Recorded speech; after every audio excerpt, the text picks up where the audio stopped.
नमस्कार, मेरा नाम अभय कुमार है। हम बिहार की राजधानी पटना में हैं और हमारे साथ ये आरएन न्यूज़ की रिपोर्टर निभा जी हैं, जिनको बदनाम करने के लिए विपिन सर ने कोई कसर नहीं छोड़ा, क्योंकि एक नाम दे दिया गया जिसको लेकर के बिहार में कहने के अगर दूसरे किसी नाम से आपके नाम के अलावा कहा जाए तो बहुत बुरा लगता है। अभी मैं आ रहा था तो मैंने कुछ लोगों से कहा कि मैं निभा जी का इंटरव्यू लेने के लिए जा रहा हूँ, तो कह रहा है कुछ लोगों ने कहा कि बबली का इंटरव्यू। बहुत बुरा लगा कि एक पत्रकार को नया नाम दे दिया गया, जो कि अच्छा नहीं लगता है, क्योंकि आपका एक पर्सनल नाम है, उसके अलावा आपको कुछ और कहा जाए तो बुरा लगता है। क्या कहिएगा विपिन सर ने जो कहा, कहीं ना कहीं आपका नाम अब वो इज्जत करेंगे आपकी, आपसे कल डिबेट हुआ, हम थे वहाँ पे, लेकिन क्या कहिएगा इस तरह से नाम दे देना कितना सही था? देखिए, सबसे पहले ये मुझे लगता है कि जैसे जैसे लोग आगे बढ़ते हैं उनको बहुत नीचे करने की कोशिश की जाती है। हालांकि विपिन सर ने मुझे अगली पगली बबली कहा है, मेकअप और बाल पे बात किए हैं, लेकिन मतलब सोचने वाली बात है कि वो लोग, ठीक है, वो रोल मॉडल हैं, एक शिक्षक हैं, सब उनको फॉलो करते हैं और सभी लोग बोलना कमेंट में शुरू किया। अब ये हो गया कि अब हर लोग बोलना शुरू कर देंगे, तो ये कोई बड़ी बात नहीं है, लोगों को बोलने दीजिए, मुझे फ़र्क नहीं पड़ता। और बबली कोई ख़राब नाम नहीं है, बबली अच्छा नाम है, नाम अच्छा बहुत लोगों का नाम है बबली, तो चलिए एक और नाम एक्सेप्ट कर लेंगे और आगे बहुत सारा नाम मुझे मिलने वाला है, तो सभी एक्सेप्ट करते जाएंगे। आपको जो पसंद है आप बोलिए, कमेंट में भरिए, मुझे कोई दिक्कत नहीं। कहीं कोई आता है, जैसे आपको पहले निभा के नाम से जाना जाता है, अभी भी जाना जाता है और जाना जाता रहेगा, लेकिन मानते हैं कोई आता है और कहता है कि बबली जी कैसी है, तो बुरा नहीं ना लगेगा? नहीं, हम बोलेंगे अच्छे हैं, कोई दिक्कत नहीं है, बिल्कुल कोई दिक्कत नहीं है। जिसको बोलना है बबली, नया नाम रखे हैं विपिन सर, तो मुझे कोई आपत्ति नहीं है, सच बता रही हूँ, क्योंकि अब सुनने का आदत हो चुका है। आदत हो चुका है, बहुत सारा कमेंट मिल चुका है, बहुत। अच्छा, इसके आगे एक बात बताइए कि विपिन सर के पास आप कल गई हुई थी, काफ़ी देर तक चर्चा हुई, आप लोगों के बीच बहस भी हुआ, क्या क्या बातें हुई वहाँ पे, हमें थोड़ा सा बताइए संक्षेप में। देखिए, वहाँ पे जब हम गए तो बातें तो मैं बहुत करना चाहती थी और बहुत सारे सवालों को लेकर मैं वहाँ गई थी उम्मीद के साथ कि सर जिस तरह से मुझे बुलाए हैं उस तरह मुझे पर्सनल एक कम से कम मेरे सवालों का जवाब दे, इंटरव्यू ज़रूर दे मुझे। लेकिन मुझे लगा कि चलिए प्रेस कॉन्फ्रेंस ख़त्म होने के बाद सर किसी को नहीं देंगे, क्योंकि हो सकता है सर थक गए या फिर जो भी, सब लोग हरास हो जाते हैं। लेकिन फिर मेरे जाने के बाद जब मैं खोली यूट्यूब तो देख रही कि बहुत सारे चैनल को पर्सनल इंटरव्यू मिला है। तो मुझे ये कहना है कि अगर सर मुझे पर्सनल इंटरव्यू दे देते तो क्या हो जाता। सर ने मुझे बुलाया था कि निभा और इन दोनों को आना है, तो कम से कम मुझे ऐसा लगा कि सर मेरे सवालों के जवाब लेकर बैठे, बट सर ऐसा नहीं किए, तो उस चीज़ का मुझे दुख है। लेकिन हाँ, होप करूँगी आगे मुझे उनका पर्सनल इंटरव्यू मिले। देखिए, विपिन सर से मेरी भी एक शिकायत रहेगी, मैंने भी कॉल पे सर से बात की, सर मैं बहुत दूर से आया हुआ हूँ, इंटरव्यू चाहिए। सर ने कहा आज मैं किसी को इंटरव्यू नहीं दूंगा, लेकिन जब हम लोग पटना आ गए उसके बाद बहुत सारे चैनलों को रात में सर ने इंटरव्यू दिया है। हाँ। तो ये कहीं ना कहीं किसी और नज़र से देखना, किसी और नज़र से देखना, जबकि सबको आपने ही बुलाया था। सर आज़ाद है हर चीज़ के लिए, ठीक है। जब हम आज़ाद हैं, हम स्वतंत्र हैं, तो सर भी स्वतंत्र हैं।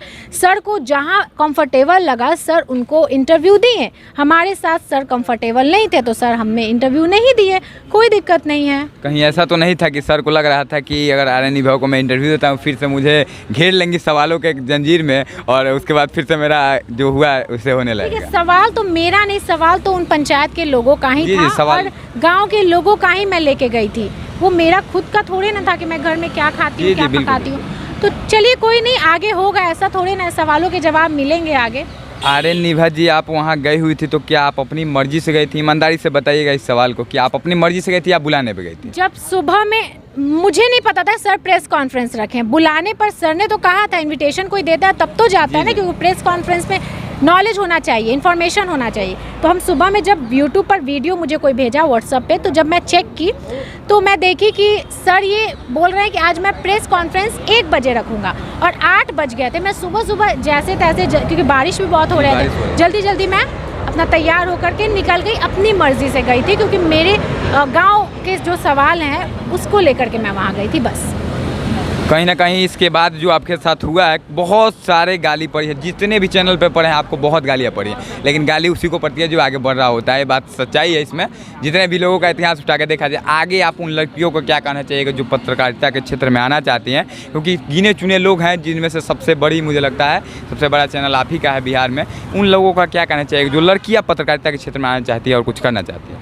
देखिए, सबसे पहले गाली से अगर कोई डर गया ना तो कभी कुछ नहीं होगा, क्योंकि जो लड़की आगे बढ़ेगी, अगर कोई भी लड़की अगर जॉब करती है, बाहर निकलती है, तो उसको भी गाली दिया जाता है, उसको भी कैरेक्टर को लेकर के बोला जाता है। जो लड़की या जो औरत घर में रहती है उसको भी गालियाँ दी जाती है। तो गालियों से डरिएगा तो कभी आपका गुजारा नहीं चलेगा। जब मैंने चैनल शुरू किया था तो कमेंट में बहुत सारे गालियाँ पड़ती थी, क्योंकि मैं पब्लिक ओपिनियन करती हूँ, इसलिए क्योंकि छोटा छोटा मुद्दा उठाती हूँ, क्योंकि आप जैसे युवाओं को वो पसंद आता है। तो उनके इंटरटेनमेंट के लिए, क्योंकि इंटरटेनमेंट भी एक सब्जेक्ट है, सारा बीट होता है, ठीक है, हम लोग पढ़े हैं बीट होता है, तो इंटरटेनमेंट एक बीट है, तो उस बीट पे हम काम करते हैं। तो उसको लेकर के बाप रे लोग गालियाँ देते थे, तो मुझे कभी गालियों से फ़र्क ही नहीं पड़ा, मैं कमेंट ही नहीं पढ़ती हूँ। अगर ऐसा लगा कि लोग गाली दे रहे हैं, मैं कमेंट पढ़ना ही छोड़ देती हूँ। तो मुझे गालियों, किसी को, कोई लड़की को नहीं पढ़ना चाहिए। अगर आप काम कर रहे हैं, आप आगे बढ़ रहे हैं, तो लोग गालियाँ देंगे। गालियों से डरिएगा तो फिर क्या कीजिए, अपना घर में रहिए, कोई दिक्कत नहीं है। गालियों से अगर आप डरी होती तो मुझे लगता है आज यहाँ पे नहीं होती, हम अगले दिन से वीडियो डालना छोड़ देते, वीडियो डिलीट कर देते, हाँ दूसरा काम करते हैं।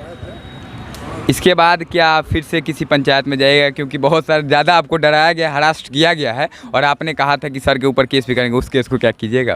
पहले तो हम बोलेंगे कि बिहार के हर एक कोने में जाऊंगी, बार बार जाऊंगी, गांव में जो भी समस्या है उसको दिखाऊंगी, क्योंकि बिहार तभी विकास करेगा जब गांव विकास करेगा। तो गांव की समस्या अगर हम नहीं दिखाएंगे तो कौन? कई बार ऐसा होता है ना कि जब हम गांव में पहुंचते हैं ना, तो बहुत लोग ऐसा बोलते हैं कि मैडम आप आ कैसे गई? आज तक तो लाइफ में हम लोग के कभी मीडिया आए भी नहीं किया है गांव में, ऐसा सुनने को मिलता है। तो वहाँ तक भी हम लोग को पहुँचना है। आखिर में क्या संदेश है बिहार के तमाम लोगों को, जिन लोगों ने आपको गालियाँ दिया और जिन लोगों ने आपको सपोर्ट भी किया? ठीक है, सपोर्ट किए उनको भी थैंक यू, जो गालियाँ दिए उनको भी थैंक यू, और जो गालियाँ दे रहे हैं वो आप गालियाँ देते जाइए, जो बोलना है बोलते जाइए, मुझे फ़र्क नहीं पड़ता है। लेकिन मैं आप लोगों से यही कहूँगी कि जब भी ज़रूरत पड़े एक बार मुझे कमेंट ज़रूर कीजिएगा, या फिर इंस्टाग्राम पर मैसेज कीजिए कि मैडम आपको यहाँ आना है, मुझे ज़रूरत है, मैं आऊँगी, ज़रूर आऊँगी। बस बिहार, एक और लास्ट में सवाल लूँगा, सरकारी स्कूलों में आप बहुत ज़्यादा कवरेज करती हैं, आपको भी हम लोग फॉलो करते हैं, बहुत सारे लोग करते हैं, न्यूज़ चैनल सबको सब कोई करता है। आप सरकारी स्कूलों में जाती हैं, कई जगहों पे आपसे मैडम लोग डरती हैं, आपको देखती हैं, उनको लगता है पहले से तो डर जाती हैं, उन लोगों को क्या कहिएगा जो आपसे बदतमीजी करने लगते हैं, नहीं घुसने देते हैं सरकारी स्कूलों में? अभी बिहार में क्या हो रहा है कि बहुत सारे ऐसे रिपोर्टर है, रिपोर्टर की भी गलती है, मैं सिर्फ टीचर की गलती नहीं कहूँगी, रिपोर्टर की भी गलती है कि रिपोर्टर डायरेक्ट घुस जाते हैं, थोड़ा भी बदतमीज़ी करते हैं, टीचर भी बदतमीज़ी करती हैं, तो ये मामला बिगड़ जाता है। और इससे जो स्कूल के शिक्षक हैं वो अब ऐसा हो रहा है कि भाई कोई भी मीडिया कर्मियों को हम अंदर नहीं आने देंगे। तो हम जैसे ही अंदर स्कूल के घुसते हैं तो पता चलता है कि पहले ही कोई ब्लॉग वाले या पहले ही कोई मीडिया वाले आकर वहाँ पर थोड़ा सा माहौल को खराब कर चुके हैं, तो वो लोग हमसे भी भड़कने लगते हैं, हम लोग को एंट्री ही नहीं करने देते। तो वैसे में हम लोग का भी थोड़ा बकझक हो जाता है, हम तो बस सवाल पूछने जाते हैं, थोड़ा सा व्यवस्था दिखाने जाते हैं, वो नहीं करने देते। कल वहाँ पे आप गए हुई थी, वहाँ पे हमने देखा कि कुछ पत्रकार गए और लगे चिल्लाने कि क्या कर रहे हैं, एक पत्रकारिता क्या होता है, बहस कर रहे हैं क्या, फलान ठिकान, बहुत कुछ कहा गया आपको, और उसके बाद आपका जो डिबेट था ख़त्म हुआ और आप चली आए। तो उन लोगों को क्या कहना चाहिए जो आपको पत्रकार होते हुए आपको सपोर्ट ना करके विरोध ज़्यादातर कर? कोई दिक्कत नहीं है, सब लोग का अपना अपना ओपिनियन है, जिनको विरोध करना है कीजिए, जिनको सपोर्ट करना है कीजिए, सपोर्ट कर रहे हैं उनको भी प्यार, विरोध कर रहे हैं उनको भी प्यार, मैं किसी को कुछ नहीं बोलूँगी, सबका अपना थिंकिंग है, हो सकता है उनको मुझसे कुछ खुन्नस हो तभी वो ऐसा कर रहे हैं, कोई दिक्कत नहीं है।